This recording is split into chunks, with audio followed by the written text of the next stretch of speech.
BPL এর এক ম্যাচে 2 সেঞ্চুরি, অথচ দর্শকদের আক্ষেপের জায়গা কোনটা জানেন? এখন পর্যন্ত বিপিএল এ 200 রানের একটা বড় ইনিংস দেখা যায়নি কোনো দলের পক্ষ থেকে।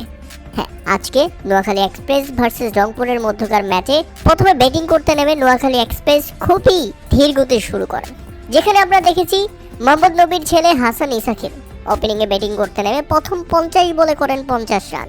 অবাক করা ব্যাপার হলো, পরের 20 বলেই এই ব্যাটসম্যান আরও 50 রান তুলে নেন এবং তুলে নেন নিজের ক্যারিয়ারের প্রথম সেঞ্চুরি। হ্যাঁ, বিপিএল এর মাধ্যমে তিনি একেবারে আন্তর্জাতিক ক্রিকেটে টাইম লাইনে চলে এসেছেন। রীতিমতো সবার চোখ একদম নিজের দিকে করে নিয়েছেন হাসান ইসাকিব। বিপিএল এ সেঞ্চুরি তুলে নিলেন 70 বলে।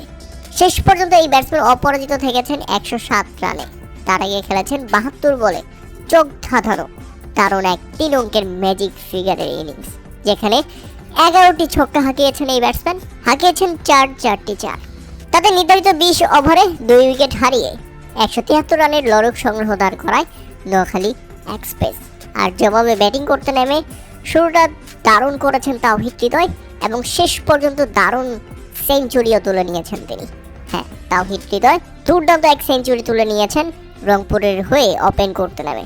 ডেভিড মালান তাওহিদ হৃদয়কে সঙ্গ দিলেও ইনিংস বড় করতে পারেনি। 17 বলে 15 রান করে ফিরে গেছেন প্যাভিলিয়নে। এরপর লিটন দাসকে সঙ্গে নিয়ে তাওহিদ হৃদয় যা করলেন সেটা একেবারেই অবিশ্বাস্য। বিশ্বকাপের আগে তাওহিদ হৃদয়ের এমন ফর্ম সত্যি ক্রিকেট ভক্তদের চোখে শান্তির ছোঁয়া দিয়েছে। তাওহিদ হৃদয়ের জন্য অভিনন্দন। আশা করছি তার এই ধারাবাহিক ফর্ম বজায় থাকবে এবং তিনি দুর্দান্ত ব্যাটিং করবেন টি-20 বিশ্বকাপেও। তবে তাওহিদ হৃদয় মাত্র 2টি ছক্কা হাঁকিয়েছেন, তার সেঞ্চুরিতে 4-এর সংখ্যাটাই বেশি, 14টি 4 হাঁকিয়েছেন তিনি।